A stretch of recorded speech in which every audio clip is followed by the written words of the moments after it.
7 levels बोलो, 7 laws बोलो, जो मैंने इमेज व्हाट्सएप पे भेजा है, और सारा कुछ ही ये सृष्टि में वो 7 लॉज फॉलो करता है. There is nothing which is beyond those laws, and there is nothing which does not have that law. तो मैन हो, अर्थ हो, यूनिवर्स हो, या छोटा ऑर्गेनिज्म हो, सभी वो लॉ फॉलो करते हैं विद द सेम लॉजिक. वो सेम लॉ कोई कंपनी भी फॉलो कर सकता है. तो अगर कोई कंपनी ये सारे लॉज फॉलो करे, तो हम ये बोल सकते हैं वो कंपनी अलाइंड है यूनिवर्स से या नेचर से या मैन से. सो चीजें will be much smoother versus a company which is not aligned. So today I try to focus to see कि इसके लर्निंग्स ऑर्गेनाइजेशन में क्या हो सकता है, या हमारे कंपनी में या बिजनेस में या काम में क्या हो सकता है. तो अभी जिस 7 लॉज में हमने तो एक तो 7 लेवल्स क्या है वो हमने देखा था, but 7 level corresponds with the law. जैसे कि स्थूला या अर्थ या material corresponds with the law of cycle, कि जो भी मटेरियल होगा वो लॉ ऑफ साइकिल फॉलो करेगा. मतलब वो आएगा, जाएगा, आएगा, जाएगा, एंड वो साइकिल फॉलो करेगा. जो भी एनर्जी है या प्राणा है, वो लॉ ऑफ वाइटलिटी फॉलो करेगा, यानी कि वो फ्लो होगा, वो चेंज होगा, वो ऑलवेज फ्लक्स होगा. जैसे पानी फ्लो होके चेंज होके शेप देके मूव करता है, उसी तरह एनर्जी या प्राणा फ्लो होता है. तो बेसिकली हम बोलेंगे ऑर्गेनाइजेशन में एक तो साइकिल्स होंगे, दूसरे ऑर्गेनाइजेशन में चीजें फ्लो होनी चाहिए. Things have to move, change, things have to change, whether it is money, whether it is power, whether it is process, whatever it is इज. तो there is an element of flow. Third हमने देखा था was लिंगा और emotion, या आप उसको air बोल सकते हैं, which also means that there is a vibration और देर इज अ इम्पल्स जो चीज़ों को बड़ा करता है, चीज़ों को एम्पलीफाई करता है.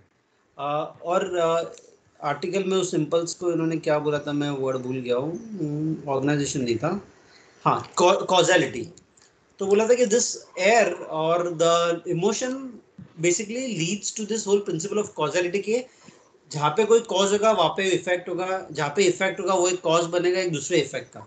Show cause and effect relationship हमेशा काम करेगा हर सिस्टम में. और हम अपनी कंपनी में देखते हैं कि अगर आज कुछ अच्छा हो रहा है या बुरा हो रहा है तो उसका एक कॉज था, और कल कुछ अच्छा या बुरा होगा तो उसका एक कॉज है. तो cause and effect relationship always works, cycle always works, flow of energy, flow of things always works. Fourth level जो हमने कामा मानस पे देखा था, which is our mental level, और विच इज द फायर और माइंड, वहां पे प्रिंसिपल था कि ऑर्गेनाइजेशन के प्रिंसिपल्स काम करते हैं. मतलब चीजें ऑर्गेनाइज होनी चाहिए.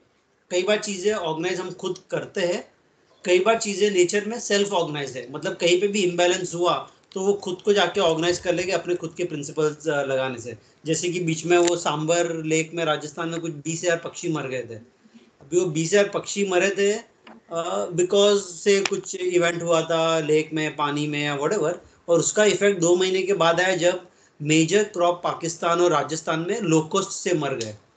तो लोकस्ट अटैक इतना बड़ा इसके लिए हुआ बिकॉज बर्ड्स जो उनको खाते थे वो मर गए थे 2 महीने पहले. और वो हुआ बिकॉज हमने कुछ डैमेज किया था इकोसिस्टम को. तो cause and effect relationship, but nature has this intelligence कि वो खुद को सेल्फ ऑर्गेनाइज कर लेगा. जहाँ पे भी इम्बैलेंस आया तो वो खुद को कोई ना कोई तरीके से ऑर्गेनाइज कर ही लेगा. वेदर वी अंडरस्टैंड द तरीका और not is a different thing. तो सेम प्रिंसिपल्स के as an organisation how do we balance और manage ourselves is important. Fifth level पे आता है मानस, which is the higher mind, और which is which follows the law of separation और law of differentiation, के हर चीज ऑल्दो यूनिक है और यूनिटी के तरफ जा रहा है, but at the same time everything is different, everything has its own identity, everything has its own individuality, and everything has its own role and purpose to fulfill. फिर sixth law हमने देखा था which is to do with बुद्धि, which is the law of illumination. Illumination बोले तो enlightenment. क्या, हर darkness में एक लाइट होता है, हर चीज अपना एक रोल प्ले करके वो लाइट कर सकता है. एंड सेवंथ लॉ था which is the law of unity, which is the biggest और द प्रिंसिपल लॉ. ये जो ऊपर वाले 3 लॉ उस पर मैं थोड़ा और चर्चा करूंगा, कल ज्यादा हुआ नहीं. नीचे वाले 4 चीज हम थोड़ा अच्छे से समझ सकते हैं, ऊपर वाले 3 चीज पे हम थोड़ा बात करेंगे. तो नीचे वाले 4 तो क्लियर है, माइंड है, इमोशन है, एनर्जी है और मैटर है. Matter follows the law of cycle, energy follows the law of flow और change, emotion follows the law of causality, cause and effect, and mind follows the law of organisation. Okay, भी ये ऊपर के तीन जो laws है ये बहुत इंटरेस्टिंग है कि एक तो हम यूनिवर्सल लेवल और आत्मा और सोल की बात करें, दूसरा ऑर्गेनाइजेशन लेवल पर अगर प्रैक्टिकली बात करें तो ये लॉ बोलते हैं कि तीन चीजें साथ में चलती है, will, memory and intelligence. So will corresponds with Atma, will corresponds with Atma, memory corresponds with Buddhi, and intelligence corresponds with Manas. तो मेमोरी विल बोले तो प्रेजेंट मूवमेंट, कि हम प्रेजेंट मूवमेंट में हमारा विल, हमारी इच्छा शक्ति कितनी स्ट्रांग है, वो प्रेजेंट मूवमेंट को डिफाइन करता है. मेमोरी यानी कि बुद्धि, वो पास्ट के लर्निंग्स या पास्ट के एक्सपीरियंसेस को डिफाइन करता है. तो हम करंटली, हम पहली बार हमारा जन्म नहीं हुआ है, हम से 500 या 1000 बार आज की तारीख में है, और वो मेमोरी के पास वो पुरानी कुछ मेमोरीज अभी भी है. हम वेदर उसको रिकॉग्नाइज करें कि नहीं करें डजेंट मैटर, बट वो मेमोरी और वो इंटेलिजेंस मेमोरी हमारे पास है. तो बुद्धि या मेमोरी पुरानी मेमोरीज को रिलेट करता है, और इंटेलिजेंस यानी कि मानस फ्यूचर को रिप्रेजेंट करता है. So will represents present, memory represents past, and intelligence represents potential to do future. So past, present और future तीनों को लिंक करते हैं आत्मा बुद्धि मानस. दूसरा चीज आत्मा बुद्धि मानस इस तरह से है कि आत्मा इज विल, कि आपका विल पावर जितना स्ट्रांग होगा, नीचे के सारे छह के छह चीज उस तरह से फंक्शन करेंगे. तो जैसे कि यूनिवर्स का विल पावर एक पर्टिकुलर पावर से चल रहा है, अर्थ का पावर चल रहा है, सिमिलरली मैन का विल पावर, यानी कि नॉट जस्ट बुद्धि बट हमारा विल, हमारी सहन शक्ति, हमारा रिजॉल्व, वो जितना स्ट्रांग होगा, हमारे बाकी सारे छह की छह बॉडीज उस तरह से फंक्शन करेगी. जो बुद्धि है, बुद्धि इज अबाउट विजडम. विजडम यानी कि हमारे खुद के पर्सनल लर्निंग्स और एक्सपीरियंसेस, उसको रिप्रेजेंट करता है. कि एक तो विल बहुत स्ट्रांग होना चाहिए, दूसरा हमारे पास अपना खुद के पर्सनल लर्निंग्स और एक्सपीरियंसेस होने चाहिए जिससे विजडम डिफाइन है. और ये दोनों को यूज करके, विल और विजडम को यूज करके हम फॉर्म देते हैं, यानी कि स्ट्रक्चर देते हैं, यानी क्रिएट करते हैं. इसका एग्जांपल ले सकते हैं, सपोज एक बंदा जो घड़ा बना रहा है या पॉटर है, तो पॉटर का विल है कि बस मुझे बेस्ट घड़ा बनाना है. उसके पास मेमोरी है कि पास में उसने घड़ा कैसे बनाना है वो सीखा हुआ है. अभी वो सबको उसके इनविजिबल को, इनविजिबल यानी कि जो चीज़ें उसको दिख नहीं रही है, उसका विल पावर और उसकी मेमोरी, ये चीज़ें से घड़ा नहीं दिख रहा है, तो घड़ा उसने पहले अपने माइंड में बना दिया है, और फिर वो एक्चुअली घड़े को शेप दे रहा है. तो घड़ा मिट्टी से नहीं बन रहा है, एक लेवल पे मिट्टी से बना, obviously there is mitti, there is water, there is air and there is fire, ये चार मटेरियल कंपोनेंट होता है, इसके लिए वो घड़ा बनता है. बट वो मटेरियल तो विजिबल कंपोनेंट है, ये विजिबल कंपोनेंट को शेप देने के लिए एक इनविजिबल कंपोनेंट काम कर रहा है जो आत्मा बुद्धि मानस का है, जिसमें पॉटर का विल है, पॉटर का मेमोरी या पास्ट एक्सपीरियंसेस है, और पॉटर का इंटेलिजेंस है उसको शेप देने का. ये तीनों को जब पॉटर यूज करता है, तब वो मटेरियल को शेप देके एक घड़ा या एक मूर्ति या कुछ बनाता है. अगर ये तीनों चीज नहीं होती तो ये मटेरियल मैनिफेस्टेशन होता ही नहीं है. So material is basically a reflection of the immaterial और इनविजिबल.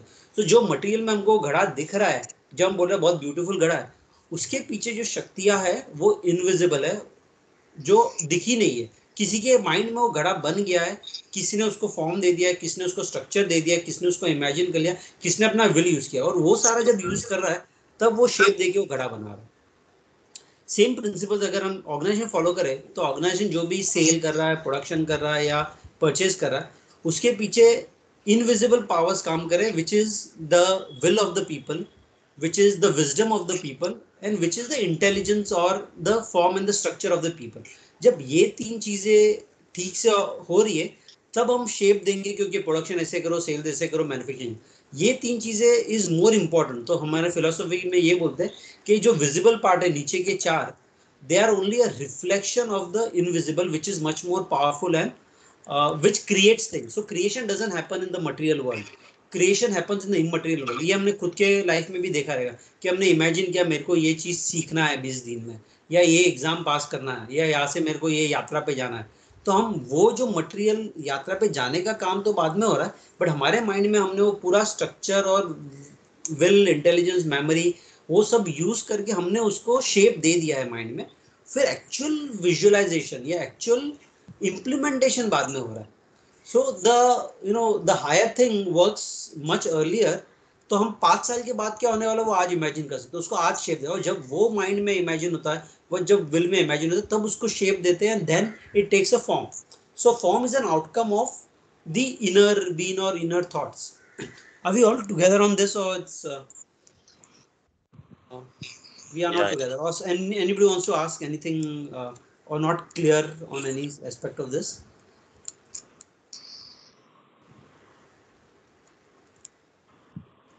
Okay.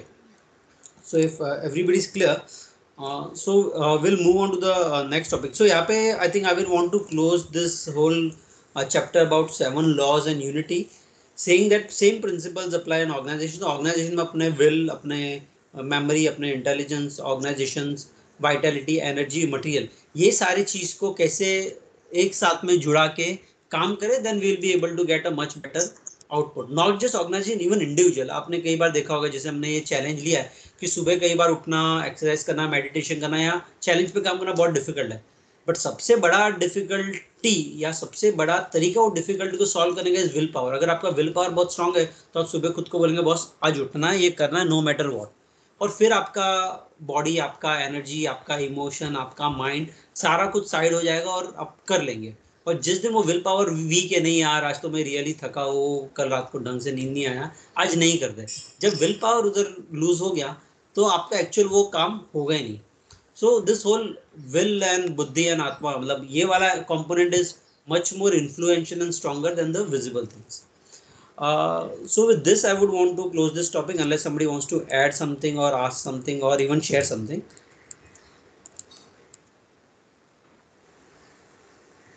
ठीक है, तो हम यूनिटी वाले एस्पेक्ट पे थोड़ा और बात करेंगे. यूनिटी के लिए मैंने एक आर्टिकल भी भेजा था कल. सो ये आर्टिकल मेरे जो गुरु, आई थिंक यारोन बार्जिले करके मेरे फिलोसॉफी के गुरु, उन्होंने लिखा हुआ है. सो यूनिटी आई थिंक हमने थोड़ा तो डिस्कस कल किया ही था कि everything is united to a bigger thing. So हम कोई भी छोटी चीज कर रहे, नहीं कर रहे, जो भी हम कर रहे, finally it is all United. एक सारे सेल्स खुद को समझते हो कि मैं तो मेरा हार्ट, मैं तो अलग सेल हूँ, वो अलग सेल है, बट फाइनली वो एक ऑर्गन को बना रहा है. हर ऑर्गन समझ रहा होगा मैं अलग ऑर्गन हूँ, दूसरा ऑर्गन हूँ, बट फाइनली वो बॉडी को बना रहा है. और जब भी आप देखेंगे कोई बीमारी आ रहा है, डिसहार्मनी हो रहा है बॉडी में, तब बीमारी आ रहा है. और disharmony is when organs don't talk to each other, don't work in harmony with each other, when cells don't do it. Similarly within humans, within society, earth का हार्मनी या earth का unity define करता है, within planets and solar systems और within universe. So this harmony principle is reflection at all levels.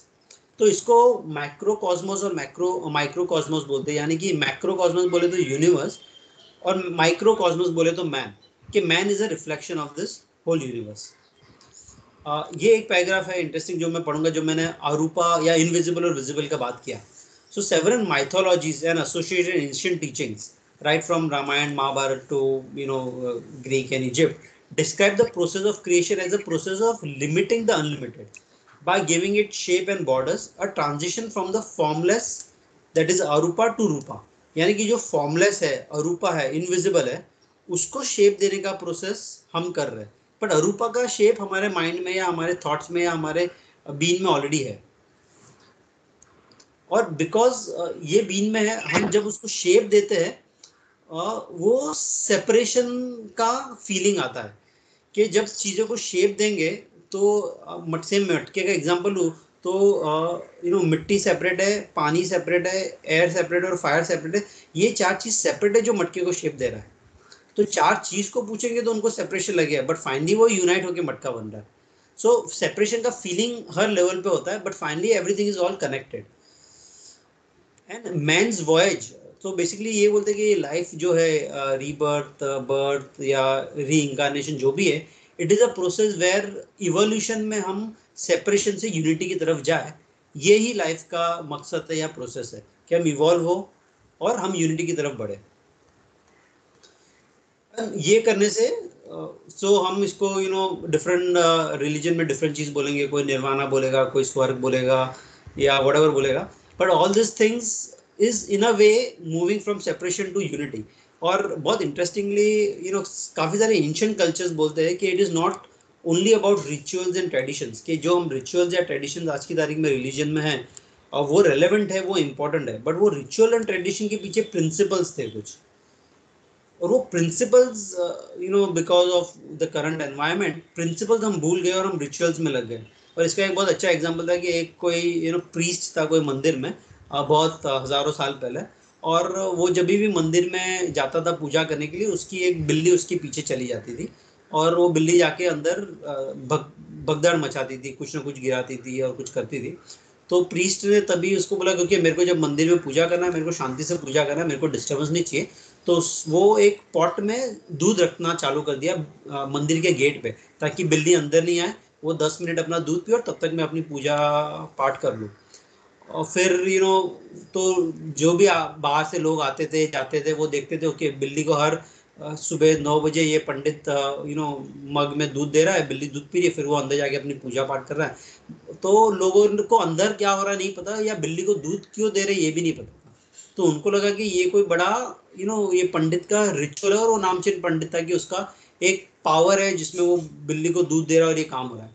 फिर कुछ सालों के बाद जब वो पंडित मर गया, तो वो सोसाइटी के लोगों ने बिल्ली को दूध देना हमेशा कंटिन्यू किया, कि बस ये तो हमारा एक परंपरा है, हमारा ट्रेडिशन, हमारा रिचुअल है। बट ये भूल गए कि वो रिचुअल के पीछे एसेंस ये था कि पंडित को जाके अपनी पूजा करनी थी, अपने माइंड को स्टेबल करना था, अपने यूनिटी की तरफ जाना था, या जो भी करना था।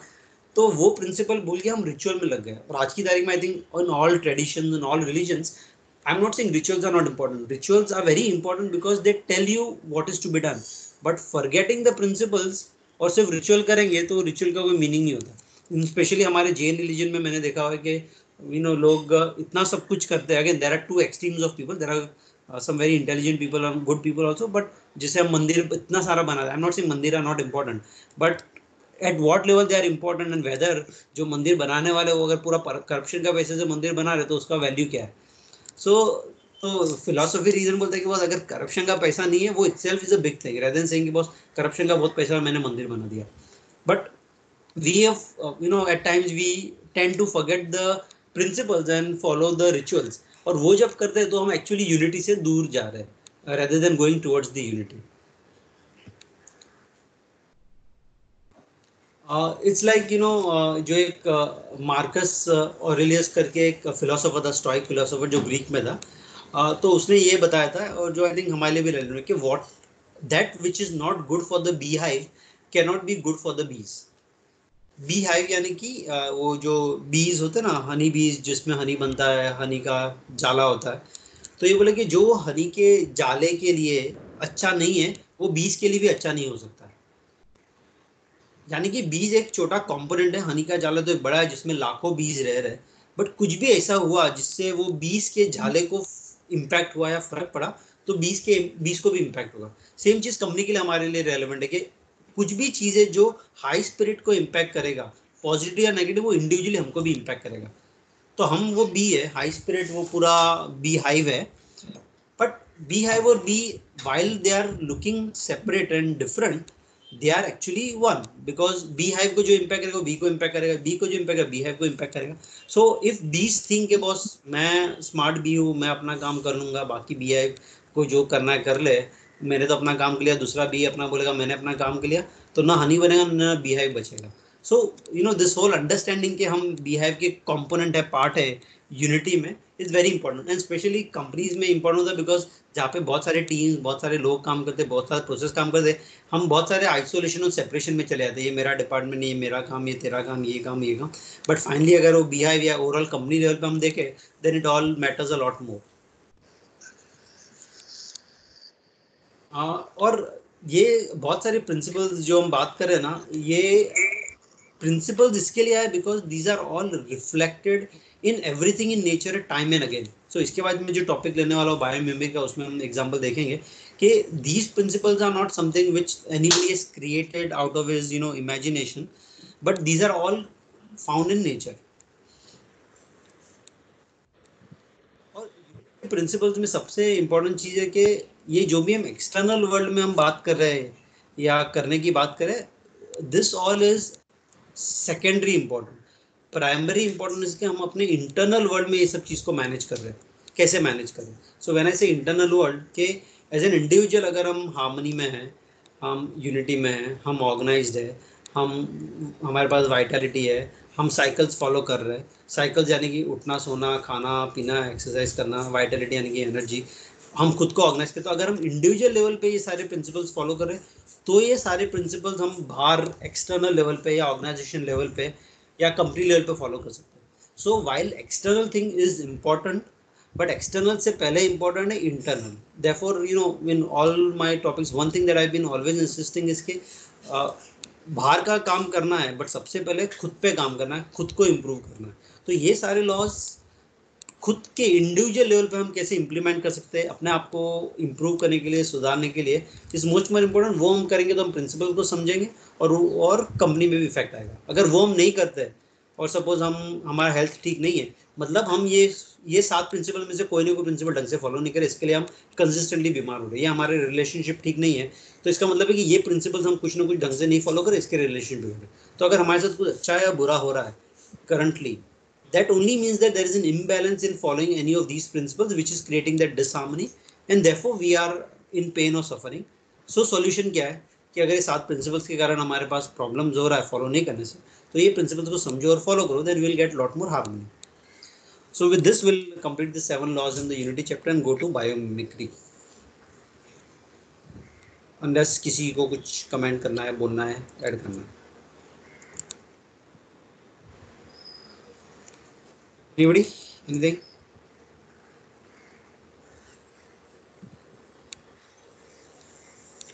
Nobody wants to add, comment, ask anything? Okay, cool. सो हम बायोमिमिक्री वाला चैप्टर सारे लोगों ने पढ़ा है क्या?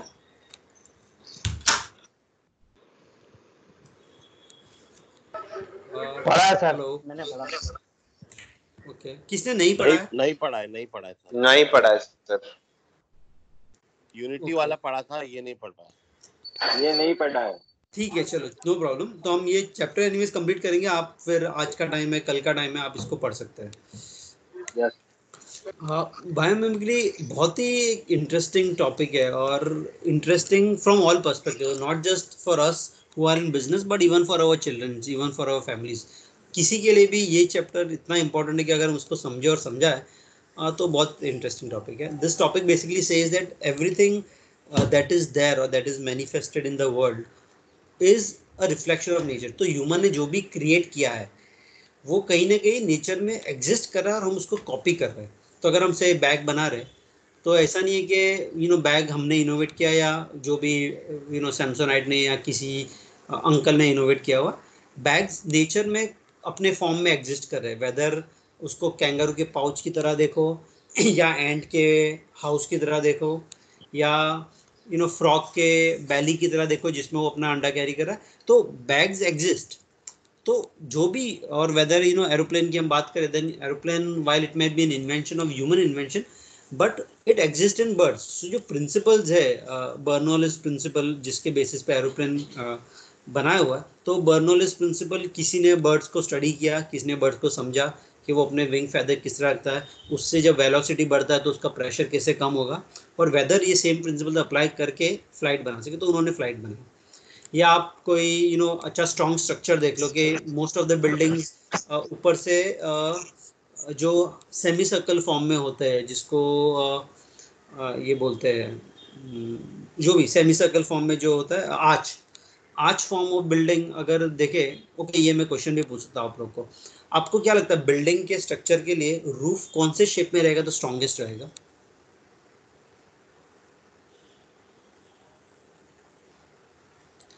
बिल्डिंग, कोई भी बिल्डिंग बनाए तो रूफ फ्लैट होगा, इट शुड बी आर्च। हाँ, सो आर्च फॉर्म में रूफ रहेगा कोई भी बिल्डिंग का, it is the strongest. In fact it is said that arch is the strongest structure in nature. Arch form में कुछ भी रहेगा तो वो चीज बहुत स्ट्रॉन्ग, और स्ट्रॉन्ग इसके लिए होगा कि जब उस पर प्रेशर गिरेगा तो वो और स्ट्रॉन्ग बनता है रादर देन डिसइंटीग्रेट होता है।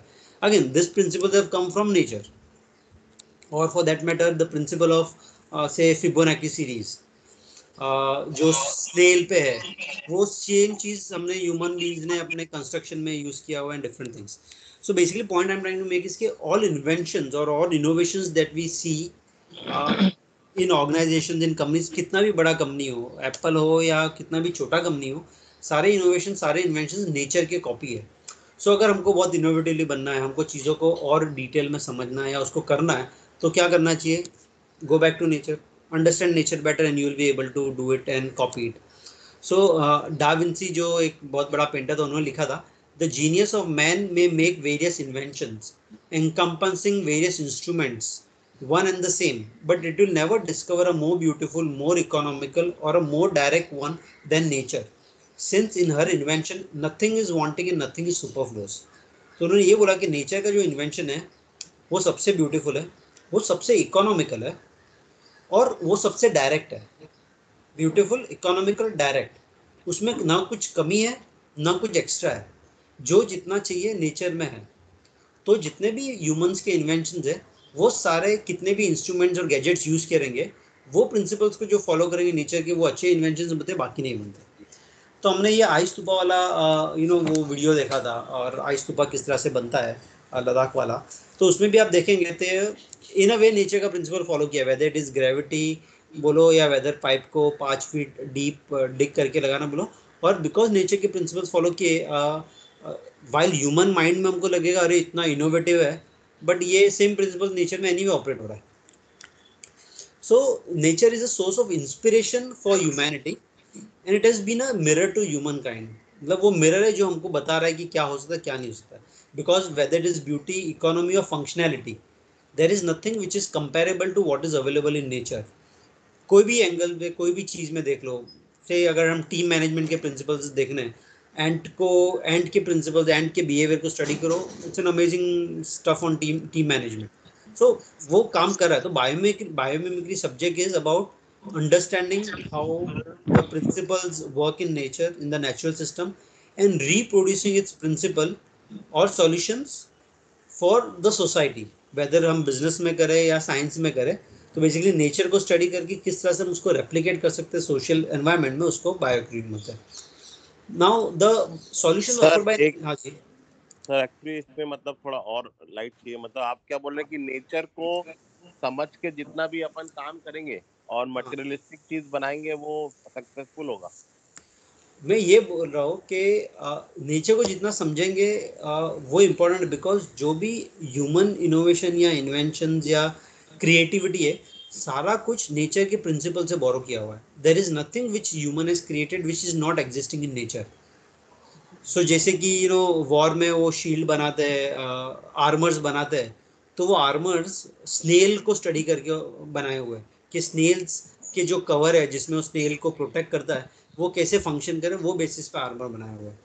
तो जितने भी इनोवेशन ह्यूमन के, वो नेचर के प्रिंसिपल से आ रहे हैं. तो अगर आपको अपना काम एफिशिएंटली करना है, इकोनॉमिकली करना है, डायरेक्ट करना है, ब्यूटीफुल करना है, तो आप जितना नेचर को समझेंगे, जितना बायोडाइवर्सिटी को समझेंगे, आप अपना काम को इम्प्रूवमेंट ला सकते हैं. बिकॉज ये सारे प्रिंसिपल्स ऑलरेडी वहाँ पे करा है. कोई बुक या कोई मैं भी नहीं सिखा सकता, ना कोई बुक सिखा सकता, ना कोई बड़ा विद्वान ज्ञानी सिखा सकता है, बिकॉज सबसे बड़ा अल्टीमेट टीचर नेचर है.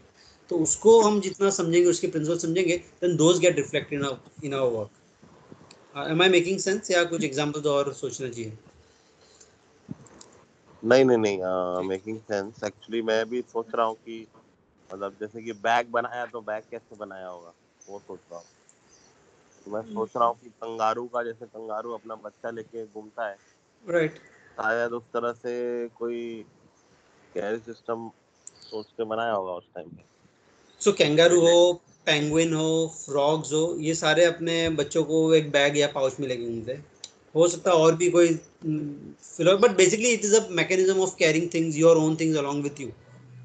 नहीं, और हमें भी अगर कुछ प्रॉब्लम होता है या तो हमें कुछ डेवलप करना है, इनोवेट करना है, तो we can go back to nature, understand, recollect and समझ सकते हैं कि क्या होता है नेचर में, and accordingly we can create a new product also absolutely. For that problem. Absolutely. Not just new product, even new processes, in even new way of working, new way of thinking.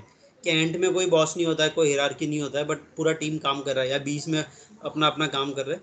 तो there are ways in which things work. In fact एक बीच में हमने एक experiment नहीं बोल सकते, but मेरे बच्चे के साथ में हमारे घर में एक स्पाइडर आ गया था. तो स्पाइडर को हम ना 7 दिन तक स्टडी कर रहे थे. रोज़ उसको जाके वो रात को 7 बजे आता था, सुबह 7 बजे चले जाता था. तो हम रात को 7 बजे गैलरी में जाते थे, जब स्पाइडर आता था उसको देखते थे. तो वो 10 मिनट में अपना पूरा वेब बनाता था, सुबह 7 बजे आके अपना वेब लेके जाता था। और वो जब 10 मिनट बनाता था, अगर रियली हम अभी जैसे स्कूल में सब्जेक्ट वाइज चीज़ें पढ़ाते हैं, physics, biology, chemistry, astronomy, architecture, ये सब सब्जेक्ट्स है, पर अगर स्पाइडर के वेब मेकिंग को देख लो आप 2-3 घंटा रियल लाइफ में, तो आपके 5-6 सब्जेक्ट्स के प्रैक्टिस हो जाएंगे। तो स्पाइडर क्या कर रहा है, बायोलॉजी अगर देखेंगे तो वेब का जो लिक्विड है उसके बॉडी से आ रहा है, तो वहाँ पे बायोलॉजी हो गया। आर्किटेक्चर देखेंगे तो जिस तरह से वो वेब बना रहा है वो आर्किटेक्चर, बिकॉज वेब ऐसा नहीं कि सर्कल बना रहा है, पहले वो बाहर का स्ट्रक्चर बनाता है, पहले बड़े 3 सर्कल्स बनाता है, फिर बीच में प्लस साइन मारता है, फिर छोटे छोटे सर्कल्स बना रहा है। तो जैसे हम आर्किटेक्चर में पहले मेन स्ट्रक्चर बनाएंगे, फिर दीवार में ईंट डालेंगे, सेम चीज स्पाइडर स्ट्रक्चर बना के करता है, तो वहाँ पे आपका आर्किटेक्चर आ गया। There is an astronomy, because spider is following certain day and night के प्रिंसिपल्स, कब आना है कब जाना है, ऐसे नहीं कि रैंडमली आ रहा है, तो वो एस्ट्रोनॉमी भी फॉलो कर रहा है।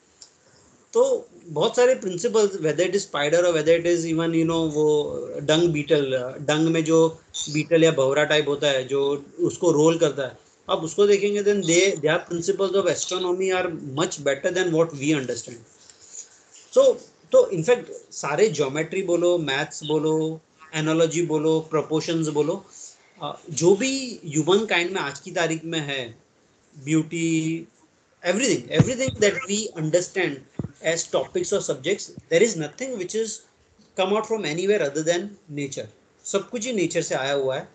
इंजीनियरिंग, इंडस्ट्रियल डिजाइन, आर्किटेक्चर, जो भी आप सोच सकते हो, जो भी आप सोच सकते हो, सारा नेचर से आया हुआ है। और अगर सारा नेचर से आया हुआ है, तो अगर हमको अपना काम बेटर बनाना, तो वापस वहाँ पे जाओ, वापस वो सीखो, समझो, एंड यू कैन।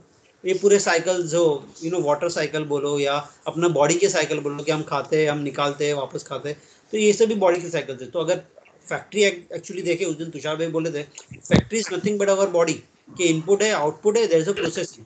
तो अगर हम अपने बॉडी के फंक्शनिंग को बहुत अच्छे से समझ ले, माइन्यूटली, और उसको और डिटेल में जाए, देन प्रोबेबली आप अगर फैक्ट्री या प्लांट मैनेजर, आप प्लांट बेटर मैनेज कर सकते हो, अगर खुद के बॉडी को समझ के अच्छे मैनेज कर सकते हो, because principles of a factory are there in your body, just that we need to understand and see what we can learn from it and maybe apply in our businesses.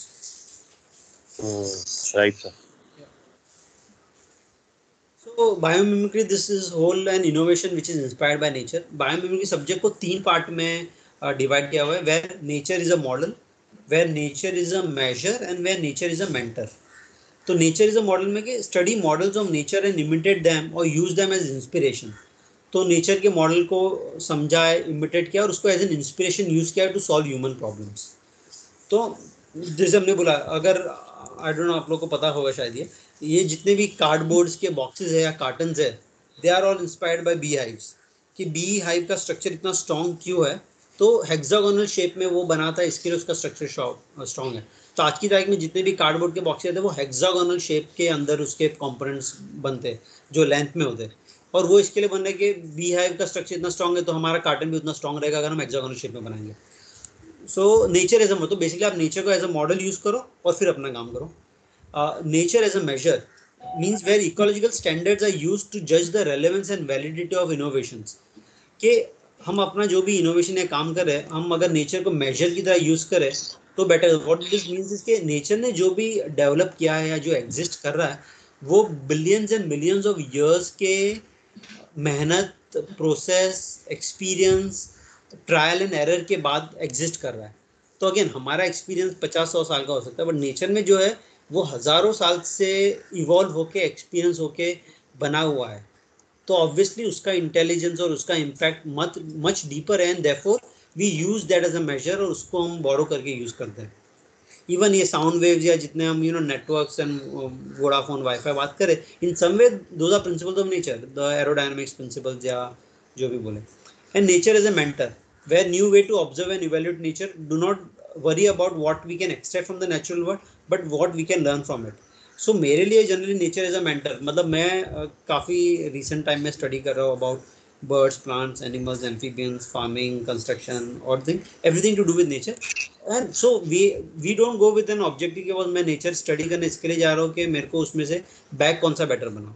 You go with understanding, मेरे को ये component समझना, मेरे को birds का behaviour समझना है, इसके लिए आप जा रहे हो, उसमें बहुत कुछ सीख रहे हो, और फिर उसमें से क्या लर्निंग आएगा वो डायरेक्ट कभी कभी कोरिलेशन नहीं बनता है, बिकॉज ये सब्जेक्ट की तरह नहीं ना कि एक्सेल का ट्रेनिंग के लिए गया, एक्सेल में सीख लिया, अभी जाके एक्सेल यूज कर लूंगा। अगर नेचर में कुछ समझने जा रहे देन इतने सारे वेरिएबल साथ में काम कर रहे कि हम इमिडिएटली कुछ एक्सट्रैक्ट कर पाए या समझ पाए, may be difficult, but it is always good to learn lot of things from nature. So the way हम जैसे कल्टीवेट, फूड कैसे कल्टीवेट कर रहे हैं, मटेरियल कैसे प्रोड्यूस कर रहे हैं, एनर्जी कैसे प्रोड्यूस कर रहे हैं, इलनेस को कैसे हील कर रहे हैं, इन्फॉर्मेशन को स्टोर कैसे कर रहे हैं, बिजनेस को कंडक्ट कैसे कर रहे हैं, ये सारी चीज़ें are secrets that have been given by, see again when I use word nature it means earth, it means universe, it means God, जो भी डेफिनेशन करो in some way they are all same. So all production जो भी हम material produce कर रहे हैं, mining हो या कंस्ट्रक्शन के हो, एनर्जी, हम कितना भी सोलर पैनल, सोलर एनर्जी बात करें, finally everything is boiled down to sun और illness and all those healing things, they are all from this. Even construction, termite towers, तो किसने ये स्टडी किया था कि जितने भी एसी के सिस्टम्स है, हीटिंग और एसी के सिस्टम्स है, ये टर्माइट टावर कैसे बनाते उससे डेवलप किया हुआ है कि टर्माइट्स अपने जब टावर्स बनाते हैं वो इस तरह से बनाते हैं ताकि उसमें पानी नहीं जाए, उसमें राइट मॉइस्चर रहे, राइट ह्यूमिडिटी रहे, ठंडा रहे, गर्मी में ठंडा रहे, ठंडी में गर्म रहे, और ये सारे प्रिंसिपल्स यूज़ करके टर्माइट अपने टावर बना रहे हैं, वो प्रिंसिपल यूज़ करके एसी या वो बनाया हुआ है। या इवन फ्रीक्वेंसी ऑफ बैट किस तरह से कम्युनिकेट करते हैं, बैट देख नहीं पाते, वो ईयर से सुनते हैं, तो अगर वो हंटिंग पे भी जाते हैं बैट्स तो अपना सुपरसोनिक वेव फेंकेंगे और वो जब एक छोटे इंसेक्ट पे पड़ेगा तो उसको आपस इको आएगा, और वो इको से वो इंटरप्रेट करेगा कि कितना दूर वो इंसेक्ट है और कितना बड़ा है और मेरे को उसको आके कैसे कैप्चर करना है। सो हम जनरली सोचते हैं कि आई से सब कुछ देख सकते हैं, बट बैट अपने कानों से देख रहा है सब कुछ। And again supersonic principles are being used in other areas of army and all those things to develop so many new weapons and stuff like that. So of course हम क्या डेवलप कर रहे हैं नेचर के principal को use करके is a choice that we have. हम weapons भी डेवलप कर रहे हैं और हम अच्छे प्रोडक्ट्स भी डेवलप करें जिससे लोगों की प्रॉब्लम सॉल्व हो, so that is our choice. But nature तो सबको सिखा रहा है, हम आर्मर डेवलप करें या खुद के लिए मास्क डेवलप करें, that is a different thing. Sir, example, magnetic resonance imaging, that MRI, it is also kind of a same thing है, उसमें वही magnetic images भेज के we develop a kind of a image जिसको हम MRI बोलते हैं आजकल। Right. Yeah, so मतलब I can for sure bet without knowing कि बहुत, अगर कोई एक एग्जांपल दे दो जो नेचर से इंस्पायर्ड नहीं है या कॉपीड नहीं है तो मैं मान जाऊँ कि वह भगवान हो ऐसा कुछ हो ही नहीं सकता। So it says nature works in sunlight, nature uses only the energy। दूसरा नेचर का बहुत इंटरेस्टिंग चीज़ है कि उतना ही करता है जितना ज़रूरत है, ना ज़्यादा ना कम। हम कई बार अपने प्रोसेसेस में देखेंगे तो या तो वेस्ट होता है या एक्स्ट्रा बनता है, पर आप अगर फॉरेस्ट में जाओ तो वहाँ पे ना कुछ वेस्ट है ना कुछ एक्स्ट्रा है, सब कुछ साइकिल में चल रहा है। तो अगर पानी कम है या सूख पड़ रहा है तो पत्ते अपने झड़ जाएंगे और ग्राउंड को कवर करेंगे। उससे दो चीज़ हो रहा है, एक तो पेड़ को पानी का ज़रूरत कम पड़ रहा है, दूसरे ज़मीन पे जब गिर रहे तो इवेपोरेशन कम हो रहा है। तो पूरा फॉरेस्ट ऑप्टिमम चल रहा है, ना वेस्ट कर रहा है ना एक्स्ट्रा यूज कर रहा है, जितना जो है उसको बैलेंस करके चल रहा है। और वो बैलेंस के हिसाब से वो डिसाइड करेगा कि कितने ऑर्गेनिजम्स ग्रो करेंगे। ऑर्गेनिज्म ज़्यादा ग्रो करेंगे तो उनको खाने के लिए बर्ड ज़्यादा होंगे, बर्ड ज़्यादा होंगे तो उनको खाने के लिए एनिमल ज़्यादा होंगे। तो सारा चीज़ अपने आप को सेल्फ बैलेंसिंग सिस्टम पे चलता है। So nature uses energy only as much as is needs. Nature fits form to function, के जो भी फॉर्म होता है वो फंक्शन से लिंक्ड है, यानी कि कुछ भी फॉर्म नेचर में ऐसा नहीं है जो फंक्शन के बिगर है। हर चीज़ एक रीज़न है। मतलब अभी हमसे बिकॉज मार्केटिंग किया, हम जैकेट नहीं भी चाहिए तो हम खरीद लेंगे और पहन लेंगे, बट नेचर में वैसा नहीं है। ज़रूरत है तो यूज़ करेगा, ज़रूरत नहीं है तो बनाएगा भी नहीं, यूज़ भी नहीं करेगा। So there is a function, there is a reason why everything is created. Nature recycles everything, जो हमने बोला है। नेचर थ्राइव्स ऑन कोऑपरेशन, कि भले हम देखें कि वाइल्ड एनिमल डोमेस्टिक एनिमल को खा रहे हैं या बड़े प्रे छोटे प्रे को खा रहे हैं, but finally it is a matter of cooperation. So while we may see it is cruel या thing like that, but it is a cooperation where they are balancing each other. Nature rest in diversity, ये भी important principle है कि nature में इतना diversity है, तो एक साइड पे हम यूनिटी की बात करें कि एवरीथिंग इज वन, बट वो यूनिटी वननेस लाने के लिए there is huge diversity. There are no plant, there are no plants, there are no animals, there is nothing which is same of same color। अगर ये diversity में मैं देख रहा था कि there are some 12,000 varieties of rice which is grown in India, which was grown in India. आज की तारीख में हम सिर्फ 10 वैरायटी खाते हैं, पर 12,000 वैरायटी हर लोकल में डाइवर्सिटी था, या अपने लैंग्वेजेस में इतना डाइवर्सिटी था। एंड तो अगर डाइवर्सिटी की प्रिंसिपल फॉलो करें कि हमारे ऑर्गेनाइजेशन में या हमारे टीम में जितना डाइवर्सिटी होगा उतना हम बेटर काम कर सकते हैं। फिर nature requires accurate knowledge. Nature में नॉलेज एक्यूरेट होता है। Nature touches the power of limit, plus nature optimal level पे काम कर रहा है कि जहाँ पे लिमिट खत्म हो रहा है वहाँ पे नेचर काम कर रहा है। It is not working suboptimally, but as humans we work suboptimally. हम कभी अपने लिमिट से ज़्यादा काम करेंगे, कभी हम उससे कम काम करेंगे, depending upon external situation, but nature में सब कुछ अपने लिमिट पे काम कर रहा है। So understanding this whole design, eco design with nature becomes very important. फिर मतलब एग्जाम्पल और ये टॉपिक पे तो बात जितना करे उतना कम एक्चुअली। फिर कुछ एग्जाम्पल्स एंड एप्लीकेशन इन्होंने दिए हुए, art, engineering, architecture, submarines, hand gliders, war tanks, bridges, सारी चीज़ें वही से इंस्पायर्ड है। Even you know lot of buildings are inspired by birds nest, honeycomb is inspired by nature, velcro जो हम यूज़ करते हैं बैग में वो भी इंस्पायर्ड है नेचर से। देयर इज समथिंग कॉल्ड बर, ये स्टडी करना होगा, उससे इंस्पायर्ड हुआ है। Sir can I ask one thing sir? हाँ जी सर जो हमने बोला कि हाँ पेट एनिमल्स और डोमेस्टिक एनिमल को तुम खा रहे हैं या ऐसा है, sir I am sorry to ask this question but does this justify people eating nonveg? So ये मैं जवाब दूं सर इसका? हाँ हाँ दीजिए ना। ओशो से एक बार पूछा किसी ने कि वेज खाना चाहिए कि नॉन वेज खाना चाहिए, तो उसने बोला मैं प्रयोग का पक्षपाती हूँ, करके देखो। उसने बोला अगर आप नॉनवेज खाते हैं, आपके मन में शांति आती है, ध्यान सजता है, संगीत बजता है, आपको अच्छा लगता है, तो आप नॉनवेज खाइए, भूल जाइए कि महावीर और बुद्ध ने क्या कहा था। और अगर आपको वेजिटेरियन खाने से संगीत सजता है, ध्यान आता है, मन में शांति आती है, तो भूल जाइए कि ईसा मसीह और मोहम्मद साहब नॉनवेज खा के भी मोक्ष गए थे, आप वेज खाइए। लेकिन अगर मुझे व्यक्तिगत रूप से पूछना हो तो ओशो बोलता है कि वेजिटेरियन पचाना आसान है, कम समय लगता है। आप एग्जाम्पल में देखो तो कोई भी नॉन वेजिटेरियन प्राणी दिन में एक बार खाता है, या कोई कोई 7 दिन में एक बार भी खाते हैं और पड़े रहते हैं। वेजिटेरियन का सबसे बड़ा एग्जाम्पल बंदर है, दिन भर खाता है फिर भी इतनी स्फूर्ति है, इतनी उछल कूद है, इतनी एजिलिटी है जिसका कोई हिसाब नहीं है। इसके लिए ये जो क्वेश्चन है ये बहुत डिबेटेबल है, और इसमें हम घुसेंगे तो कभी भी आंसर नहीं मिलेगा इसका।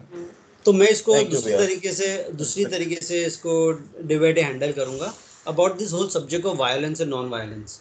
तो basically vegetarian non vegetarian erupts from the principles of violence and non violence, जो बुद्धिज्म में, जैनिज्म में और बहुत सारे रिलीजन में जिस प्रिंसिपल्स पे वो पूरा रिलीजन बना हुआ है। तो जैनिज्म बोलता है कि हमको नॉन वायलेंट होना चाहिए, हमको वायलेंट नहीं होना चाहिए। एंड वो वायलेंट के प्रिंसिपल को बोरो किया, तो हमने किया कि हमको नॉनवेज नहीं खाना चाहिए, मच्छर को नहीं मारना चाहिए, रात को नहीं खाना चाहिए, XYZ। तो प्रिंसिपल्स था, उसके कारण रिचुअल्स बने। बट यू नो क्या बोलते हैं कि आज की तारीख में हमने वो प्रिंसिपल से रिचुअल्स तो बना दिए, रिचुअल्स फॉलो भी कर रहे हैं, बट प्रिंसिपल्स भूल गए। सो देर आर सो मैनी से I know so many people जो आलू नहीं खाएंगे, रात को नहीं खाएंगे, जो नॉनवेज तो सवाल ही नहीं, देखेंगे भी नहीं, बहुत अच्छा है, बट वो अपना घर बनाएंगे तो पूरा का पूरा एक माउंटेन तोड़ देंगे, बड़े से बड़ा बंगलो बनाएंगे, उसमें जितने प्लांट्स एनिमल्स हैं उनको मार देंगे, और फिर बोलेंगे मैं आलू नहीं खा रहा हूँ। तो अगर आप प्रिंसिपल देखें, अगर नॉन वायलेंस का प्रिंसिपल था तो आप आलू नहीं खा रहे थे, तो आपको वो पूरा पहाड़ तोड़ के अपना बंगलो बनाने का ज़रूरत ही नहीं था। तो हम नॉन वायलेंस की झंडा गाड़ेंगे, आलू का झंडा गाड़ेंगे, which is good, but principle अगर फॉलो नहीं कर रहे, या हम करप्शन कर रहे हैं, या हम और चीज़ें कर रहे हैं जिससे हम वो प्रिंसिपल को ही पूरा मार रहे हैं, और फिर ये रिचुअल और डिबेट करेंगे वायलेंस नॉन वायलेंस को, तो डजंट मैटर। आज की तारीख में क्लाइमेट चेंज या ग्लोबल वार्मिंग सबसे बड़ा इशू है, और वो क्यों है? बिकॉज हमारा कंजम्पशन, हमारा प्रोडक्शन, हमारा कंस्ट्रक्शन, हमारा ग्रीड इतना बढ़ गया है, उसके कारण वर्ल्ड के सारे फॉरेस्ट, सारे बायोडाइवर्सिटी, सारे एनिमल्स मर रहे हैं। तो वो इन अ वे नॉन वायलेंस ही है। तो हम कितने भी तो वायलेंस नॉन वायलेंस के प्रिंसिपल्स पे हमको रिफ्लेक्ट करना चाहिए, ना कि आलू खाओ ना कि फिश खाओ कि नहीं खाओ, नहीं खाना अच्छा है, उसके हेल्थ बेनिफिट्स है, वो प्रिंसिपल्स है, बट जो बड़े प्रिंसिपल्स है वो भूल के बड़ा खेत तोड़ के, खेत बिगाड़ के हमने, अगर हमने कुछ बना दिया और फिर आलू नहीं खाया तो आपने कितनी लाइफ, कितने बर्ड्स, कितने प्राणी मारे ना। तो ये रिफ्लेक्शन ये एंगल से भी देख सकते हैं। उसमें एक बात और होती है कि 500 रुपए की जो ड्राइवर चोरी करता है ना, उसको हम पुलिस स्टेशन भेज देते हैं, और हम अपने यहाँ बिजली के मीटर की चोरी करते हैं, एक्साइज की चोरी करते हैं, वो सब करते हैं। So those are all violent, non violent principle, पूरा कन्फ्लिक्ट है। एब्सोल्युटली। सो रिचुअल में हम है ना सब प्रिंसिपल्स फॉलो कर रहे हैं बिकॉज वो लिखा हुआ है, बट प्रिंसिपल लेवल पे हम प्रिंसिपल फॉलो नहीं कर रहे, फिर हम रिचुअल को डिस्कस कर रहे हैं कि खाना चाहिए कि नहीं खाना चाहिए। क्या फर्क पड़ा अगर आलू खा लिया तो ठीक है, थोड़ा पाप मिलेगा बिकॉज मैंने बैक्टीरिया खा लिया, बट मैंने एटलीस्ट एक फॉरेस्ट तो नहीं तोड़ा, तो मैं तो बहुत कुछ बचा दिया ना। एक प्लास्टिक का बॉटल यूज करते तो 10 फिश को मारने के बराबर है। हम बोलते बॉस मैं फिश नहीं खाता, बट मैं प्लास्टिक तो यूज करता हूँ। तो आपने कहा कहा जैनिज्म या कहा आपने बुद्धिज्म फॉलो किया ना, या लाइट हम यूज कर रहे हैं जितना जरूरी है। तो basically I think it all boils down, अगर प्रिंसिपल लेवल पे जाए then everything will boil down के जितना कम कंजम्पशन करो उतना हम प्रिंसिपल फॉलो कर रहे हैं, because currently violence is not by hitting और by shooting, the violence is our consumption, everything that we consume is leading to a violence. But again current marketing और वर्ल्ड में we are dilemma on this things. पूरा consumption और growth का जो आपका target है ना, सब फेल हो जाएगा अगर नॉन वायलेंस में जाओगे तो। हाँ बट वही है कि see again there has to be a right balance. वो अगर टारगेट पास करके अगर प्लेनेट फेल हो गया तो एनी को कुछ नहीं बचने वाला ना। So where do you balance this is I agree with you. I agree with you. yeah. So anyway, I think the whole topic of this biomimicry was, and I think everybody, if you have some time, you should spend few hours every week to study some subject of nature. It can be studying bird, it can be studying animal, it can be studying anything. कुछ भी आप study करेंगे तो उसका इतना सारा learnings होता है which can be reflected in your work, and which can make your work much more interesting because इतना सारे, मतलब मेरे पास 100 और एग्जाम्पल दे सकता हूँ। इतने सारी इंटरेस्टिंग चीज़ें हो रही है नेचर में जो हम अपने जद्दोजहद में लग के वो बेसिक चीज़ों को ना देख रहे, ना समझ रहे, ना अप्रिशिएट कर रहे, ना सिखा रहे अपने बच्चों को। And obviously it has huge learning for our experience, our work also. हाँ जी भाई। क्वेश्चन मैं पूछना चाहता हूँ, व्हील, मतलब व्हील जो है ना, पहिया, ह्यूमनिटी का one of the primary invention है, और मैं प्रकृति में जब भी उसका नियम ढूंढता हूँ तो ये एंटी ग्रेविटी हमने क्रिएट किया कि भाई ग्रेविटी को कैसे हम विजय पा सकते हैं, इंस्पायर्ड फ्रॉम नेचर है, पर डायरेक्टली मुझे नेचर में कहीं व्हील दिखा नहीं। है ना डंग बीटल, डंग बीटल जो बॉल को रोल करता है, डंग बीटल या स्कैरब जिसको बोलते हैं, अच्छा, केपरी, वो बॉल को रोल कर रहा है। कौन, क्या नाम बताइए? डंग बीटल, जो बीटल होता है, जो डंग या गोबर में जो बनता है, वो हाँ गोबर की छोटे छोटे बॉल बनाता है और हाँ, बॉल को रोल करके लेके जाता है। अच्छा तो अच्छा, okay basically that is a nature wheel. वो व्हील में नेचर था, किसने वो देखा होगा और उसने सर्कल बना दिया। Okay, I never knew this, okay in fact dung beetle या स्कैरब जिसको बोलते हैं केफरी, इजिप्शियन रिलीजन में गॉड मानते हैं उसको। Okay. It is a god because they say कि डंग बीटल वो डंग को इतने महीनों तक रोल करता है, और वो मून के लाइट के ऊपर अपना रोलिंग करता है, और एक दिन रोल करने के बाद बहुत जद्दोजहद करने के बाद उसको विंग्स आते हैं और वो फ्लाई करना चालू करता है। तो बेसिकली कि वो डंग को रोल कर रहा है, कर रहा है, थक रहा है, और फिर एक दिन उसको पंख आ रहा है और वो उड़ रहा है, तो इजिप्ट में उसको भगवान मानते हैं। तो व्हील आई थिंक वहां से आए रहेंगे। Thanks, I never knew this. Okay, anybody else wants to share something, ask something? Because I don't want to go to each line of the article, उसमें काफ़ी कुछ है, बट हम जनरल भी ये टॉपिक पर डिस्कशन करते हैं बिकॉज इसके प्रिंसिपल इतने वराइड है ना। आप ऑर्गेनाइजेशन बोलो, टीम मैनेजमेंट बोलो, प्रोसेस बोलो, प्रोडक्ट बोलो, इनोवेशन बोलो, कुछ भी बोल दो कंपनी में, सारा चीज़ हम वहाँ से कुछ ना कुछ सीख सकते हैं।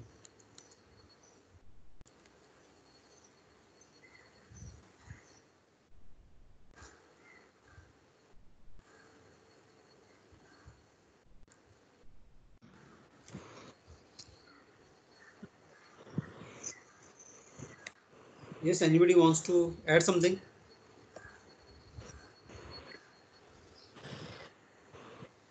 मैं पूछना चाहूंगा हम्म कि एक्चुअली एक आदमी के लाइफ में, ह्यूमन के लाइफ में, ये कब मतलब वो कैसे इनकलकेट कर सकता है ये सब चीजें, भगवान है नहीं है, लाइफ, नेचर और ये सब चीजें एक्चुअली मतलब very difficult to digest sometimes. Maybe मतलब समझ में नहीं आ रहा मेरे को कि मतलब ये हाउ स्पेशली मी, मतलब मैं अपनी बात करूंगा कि मैं कैसे इसको अपने डेली यूसेज और डेली दिनचर्या में ये लेकर आऊं। मतलब एक्चुअली ये सब जो बातें जो अपना लाइफ साइकिल की जो अपन बात करेंगे कि ये मतलब कौन सा नीड जो सबसे टॉप वाली नीड होती है ना हायरार्की में, सेल्फ एक्चुअलाइजेशन, ये सब आई थिंक वहाँ की बात है। तो सो एक आदमी ऐसा बात करता है, राइट एक्चुअली नहीं है। एक्चुअली ये है ना हमारा मिथ है, या ये मॉडर्न कम्युनिकेशन ने हमको बता दिया कि सेल्फ एक्चुअलाइजेशन जब मेरा बाकी सारे नीड्स सब फुलफिल हो जाएगा, इनाफ मैं कमा लूंगा, इनाफ मेरे पास पैसा आ जाएंगे, रिटायरमेंट होगा, तभी मैं सेल्फ एक्चुअलाइजेशन में आऊँगा। ऐसा नहीं है। आप अपने रेगुलर काम में, अपना काम है, ड्यूटी है, रिस्पॉन्सिबिलिटी है, वो कर सकते हो। पैरेलली ये चीज़ें सीख सकते हो, समझ सकते हो, उसको फॉलो कर सकते हो।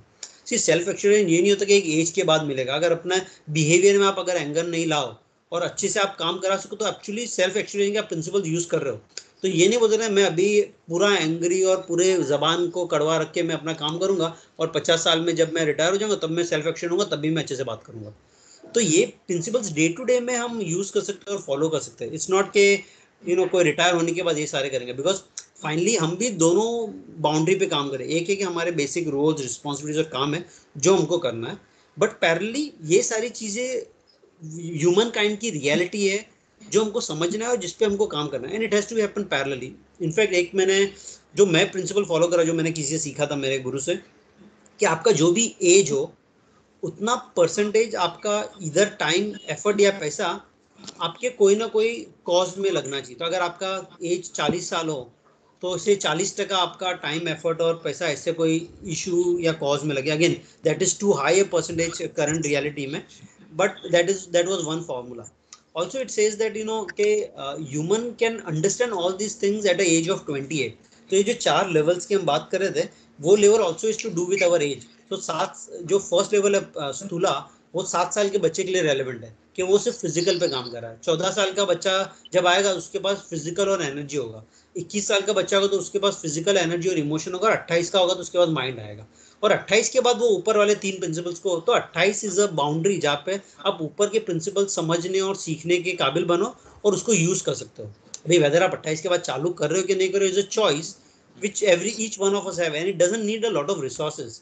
ऐसा नहीं कि इसके लिए आपको कोई हिमालय पे जाके बैठना है। आप अपने काम में, अपने जगह पे बैठ के आप अपने नेचर को बदल के, तो ये यही बोला कि ये सारी चीज एक्सटर्नल नहीं, इंटरनल है।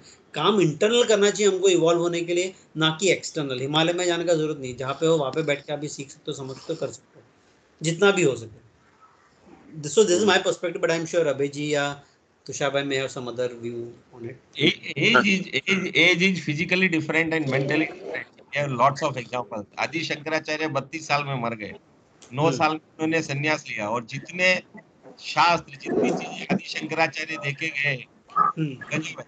तब जब वो हिमालय में घूमते थे, 10-11 साल के थे, किसी ने उनसे पूछा मैं कौन हूँ, उनसे पूछा तुम कौन हो, तो उन्होंने जवाब दिया 6 श्लोक में, वो निर्वाण षटकम है। हर आदमी को ढूंढ के पढ़ के उसका आंसर, उसके साथ निर्वाण षटकम देखना चाहिए।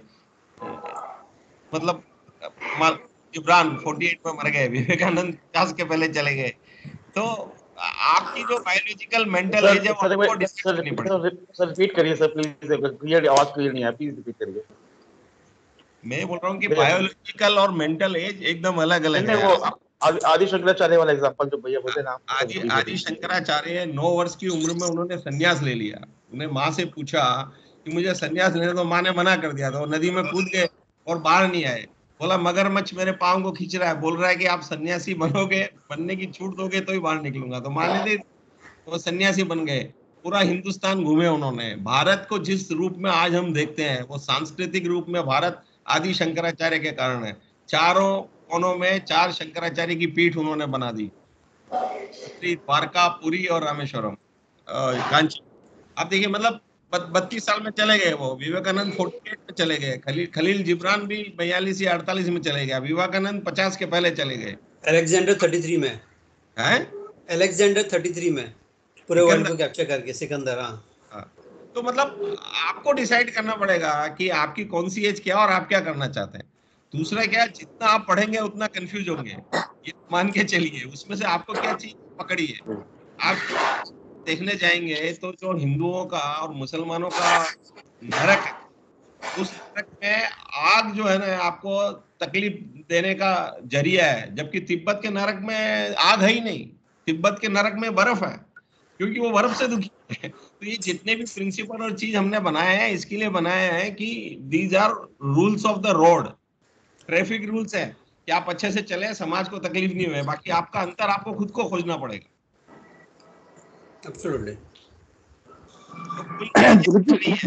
और बड़े प्रश्नों में आप बड़े प्रश्नों में बहुत उलझेंगे ना तो उलझ जाएंगे। आप छोटे प्रश्न से चालू करिए। बैठ जाइए गुलाब के पेड़ के पास में, रोज बैठिए, जैसे वो उन्होंने जाकर के वो स्पाइडर को देखा, तो आपको बहुत चीजें समझ में आने लग जाएगी। एक ही चीज कैसे कैसे बिहेव करती है ना, आपको समझ में आने लग जाएगी। वैसे ही आपको बिहेव करना है।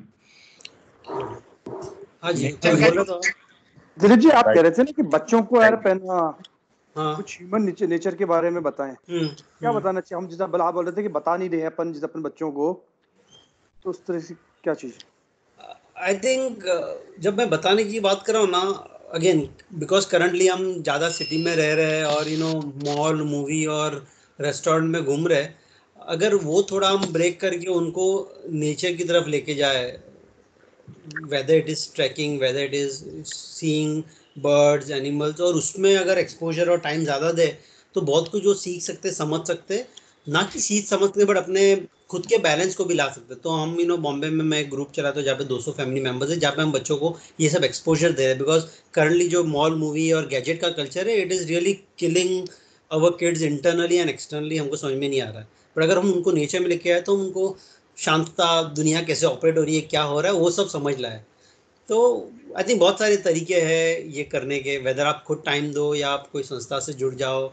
बहुत सारे एनजीओज है, BNHS करके ग्रुप है बॉम्बे में बायोडाइवर्सिटी के लिए। ऐसे बहुत सारे जगह है जहाँ पे ये एक्सपोजर मिल सकते हैं, बट बच्चों को वो एक्सपोजर देना ज़्यादा ज़रूरी है। बिकॉज जो करंट एक्सपोजर है वो तो एनीवे उनको मिलने वाला, और वो इतना बर्डन हो गया है कि आज की तारीख में अगर कोई बच्चे को बोलेगा कि आप 1 घंटा बैठ के सब्जी काट लो या चावल साफ कर लो, वो नहीं कर पाते।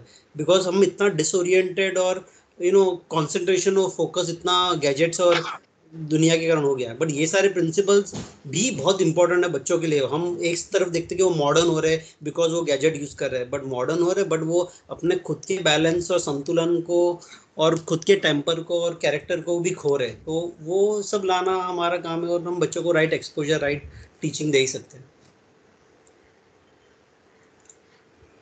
एक एग्जांपल मैं दिलीप जी और देना चाहूंगा, नदी स्नान। नदी स्नान का हम लोगों ने इतना महत्व रखा हुआ है हमारी, और पर्टिकुलर डेज में नदी स्नान का और महत्व रखा हमने। जैसे ट्रांजिशन का पीरियड है, मकर संक्रांति या मौनी अमावस्या, हम लोगों ने और ज्यादा रखा। क्यों रखा उसके पीछे किसी को मालूम नहीं है। सब जाके गंगा नहाते हैं लेकिन पता नहीं है नदी स्नान एक ऐसा मतलब रिचुअल है जिसमें पांचों तत्व प्रकृति का आपको एक साथ मिलते हैं।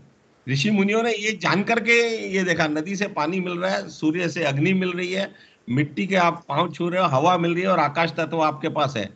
किसी भी रिचुअल को आप जाके देखोगे तो लास्ट में वही मिलेगा आपको।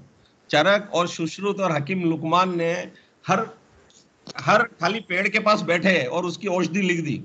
क्यों? उससे वो एकाकार हो गए, एकात्म हो गए। कोई लेबोरेटरी नहीं थी, कुछ नहीं था। तो जो आपने बोला ना, एग्जाम्पल दिया ना कि बच्चे के साथ मैंने स्पाइडर को देखा, वो एग्जाम्पल हर आदमी अपने यहाँ हर जगह किसी भी तरीके से थोड़ा भी करेगा तो वो वहां पहुंच सकता। या even the whole sun therapy. तो हम इतनी सारी थेरापी और दवाई की बात करें, एक थेरापी है कि सन में रोज आधा घंटा एक्सपोजर हो जाए तो ऐसे ही हो जाए। पर आज की तारीख में बिकॉज स्कूल बस हो गए, बच्चे लोग पहले गली में हम नाक चल के जाते थे स्कूल, तो सन मिलता था, एक्सरसाइज होता। अभी सब स्कूल में तो सन का एक्सपोजर नहीं है बच्चों को। अभी सन का एक्सपोजर नहीं होगा, it is really creating a lot of problem. हमको दिख नहीं रहा है बट सन का बेसिक आधा घंटा एक्सपोजर रोज चाहिए, बट हम नहीं दे पा रहे या नहीं दे रहे बिकॉज मॉडर्नाइजेशन ने हमको सब बड़ा बना दिया। And this will lead to effect, this will lead to health issues, this will lead to lot of complications. तो पर हमको ये सब समझ के हमको देखना है कि हम क्या कर सकते हैं अपनी तरफ से बेस्ट। आज के बच्चों ने कभी मदारी का तमाशा नहीं देखा जी, और वो मदारी का जैसा हिप्नोटाइज करने वाला आदमी मैंने नहीं देखा जिंदगी में। वो पूरे इतनी भीड़ को हिप्नोटाइज करके कुछ भी करा लेता था। That's the best way of inspiration and lecturing. Absolutely. नहीं तो आई थिंक ये टॉपिक नॉन स्टॉप है, मतलब इस पे हम बहुत बात कर सकते हैं, बट जिसको जितना इंटरेस्ट है उतना देखना चाहिए, और थोड़ा बहुत इंटरेस्ट सबको रखना चाहिए, बिकॉज वो इंटरेस्ट रखने से आप खुद कुछ सीखोगे, किसको सिखा पाओगे, देख पाओगे, समझ पाओगे, और खुद का काम इंप्रूव होगा। नॉट दैट कि खाली सीखना है, बट आपका काम ऐसे ही इंप्रूव हो जाएगा।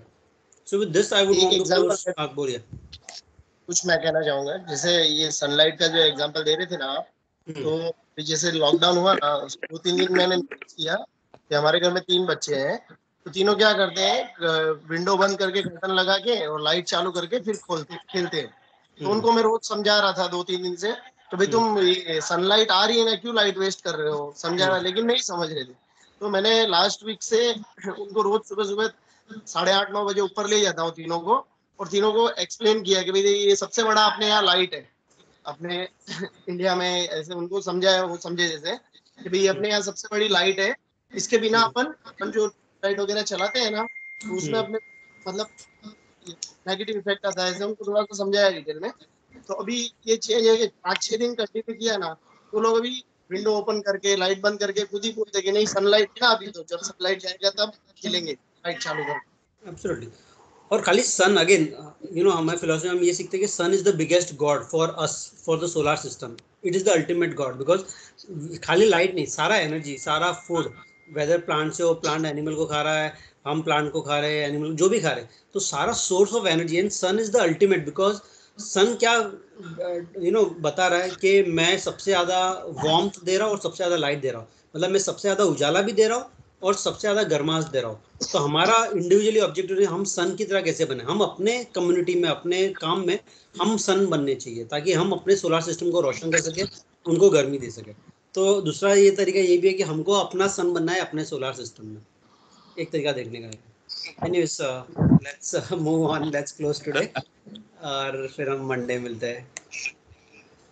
चलिए, बहुत बड़ा टॉपिक है, मतलब डिस्कस करने का। या ये टॉपिक बहुत डीप है, तो पूरा लाइफ का और प्रैक्टिस करना चाहिए, मतलब जैसे अभय सर ने बोला ना, थोड़ा थोड़ा प्रैक्टिस करो धीरे धीरे। यस।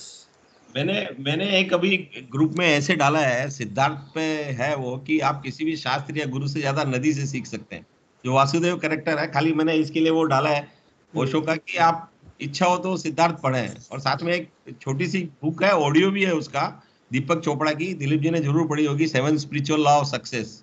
उसका ऑडियो भी मैं ग्रुप में डाल देता हूँ, 1-1.25 घंटे का ऑडियो है, आप सुनिए। उसमें भी वो रोज बोलता है आधा घंटा at least be with the nature, आधा घंटा एटलीस्ट बी नॉन जजमेंटल। मैं ये नहीं बोल रहा हूँ कि जितनी बातें मैं आपको बोल रहा हूँ मैं कर पा रहा हूँ, मैं कोशिश कर रहा हूँ, प्रयास जारी है। ऐसा नहीं कि जितनी बातें मैं आपको बोल रहा हूँ मैं खुद कर पा रहा हूँ, नहीं, मैं करने की कोशिश कर रहा हूँ। तो 4-6% पे पहुंचा हूँ, पर आप लोगों का साथ रहेगा तो धीरे धीरे पहुंचूंगा। या मैं भी कोशिश करता हूँ, एटलीस्ट महीने में हफ्ते से 10 दिन मैं नेचर में रहता हूँ। मैं बॉम्बे घर में नहीं रहता हूँ, मैं बाहर जाता हूँ। चलो, आपके पास तो लग्जरी नहीं है, थोड़ा आपके साथ रहेंगे तो सीखेंगे। हाँ, अभी लॉकडाउन में घर पे अटक गया हूँ, नहीं तो मैं शायद कोई फॉरेस्ट में होता। चलो, मैंने जब आपसे पहले वो मैंने वॉन्चुंग का वीडियो देखा तो मैं पहले ज्योति को बोला I don't want to go to Ladakh any time, बोला लेकिन अब दिलीप जी के साथ जाएंगे। Okay, thank you. तुषार भैया नेक्स्ट कॉन्फ्रेंस रख लो फिर वहां पे लद्दाख में। एक्चुअली लद्दाख में होना चाहिए फिर कॉन्फ्रेंस,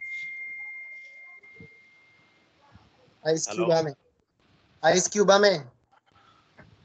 जय भाई, बोलिए सर।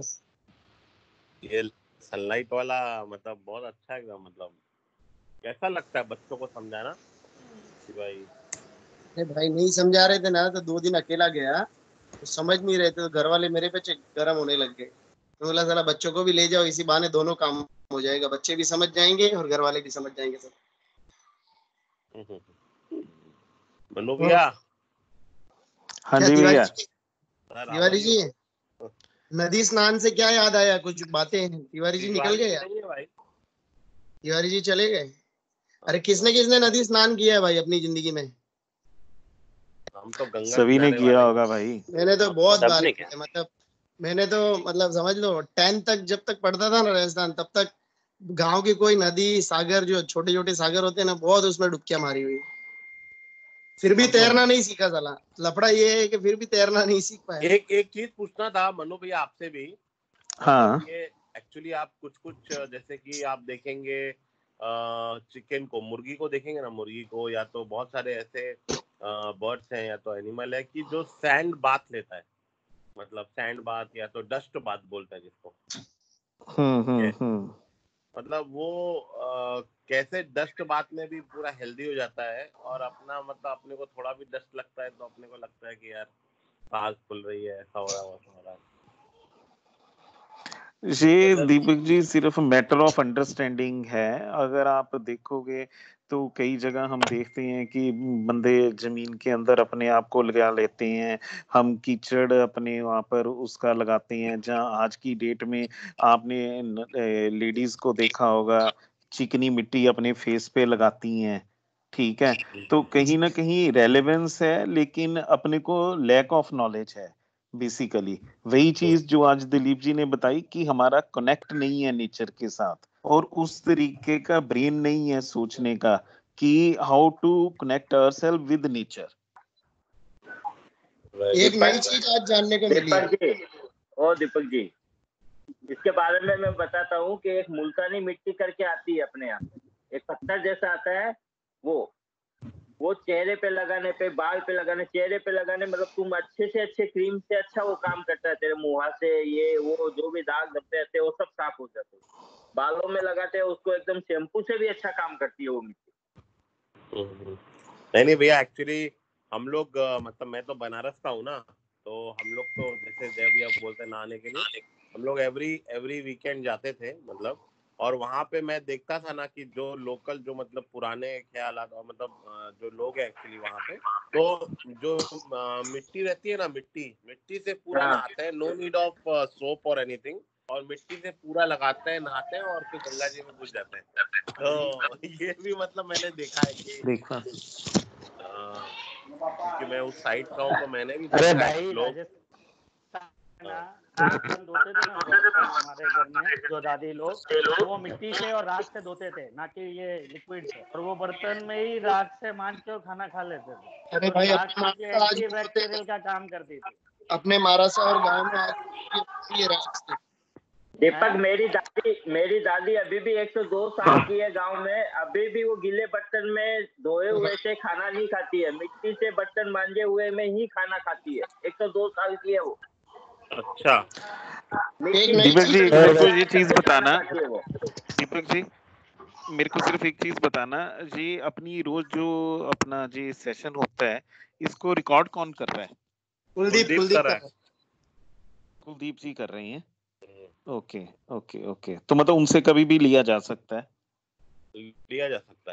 अभी भेज देंगे आपको सब लोग को ना, सबको मेल पे भेज देंगे एक साथ, सबके लिए बेनिफिट हो जाएगा। अब मेरे को एक चीज और बताओ, ये अपना सेशन जो है 21 डेज का है, अब लॉकडाउन भी बढ़ गया है, तो ये आगे कैरी फॉरवर्ड होगा कि नहीं होगा? होगा सर, एक्चुअली कुछ नया टॉपिक भी आ सकता है या तो नया स्पीकर भी आ सकता है। एक बार महाराष्ट्र मुंबई क्या बोलता है, या तो हम लोग भी एक बार ना एक इनकलकेट करेंगे कि भाई वीकली, अगर लॉकडाउन के बाद भी ना we will be connected through the session, जो हमको हमारे बिजनेस में या तो हमको हेल्प कर सके इंटरनली। नहीं, ये अगर लॉकडाउन एक्सटेंड होता है तो दीपक ये कंटिन्यू करना चाहिए इधर विद सम, मतलब कैसे कर सकते हैं वो डिसाइड करना पड़ेगा। एक्चुअली अपने को ना टॉपिक्स बहुत इंपॉर्टेंट है, स्ट्रॉन्ग टॉपिक्स लेना। एक्चुअली जब वो पूछ रहे थे ना टॉपिक्स कोई बोल ही नहीं पा रहा था, हम लोग मतलब मैंने भी नहीं बोला, किसी ने भी नहीं बोला ज्यादा कुछ, तो हमको ना मतलब समझना पड़ेगा कौन सा टॉपिक हमको आज के टाइम पे रिक्वायर्ड है in terms of business, in terms of internal also. नहीं दीपक जी इमीडिएटली रिएक्ट किया था यार, more and more in management ideas. अरे भैया आपने बोला था, 4-5 आदमी ने बोला था, लीडरशिप पे काफी कुछ डिटेलिंग किया। नहीं मैं बोल रहा हूँ 4-5 आदमी ने बोला था, बट हम लोग, मैं क्या बोल रहा हूँ कि एक हमको मतलब थोड़ा इस पे ध्यान लगा के सोचना पड़ेगा और देना पड़ेगा प्रॉपर टॉपिक, मैं वो बोल रहा हूँ।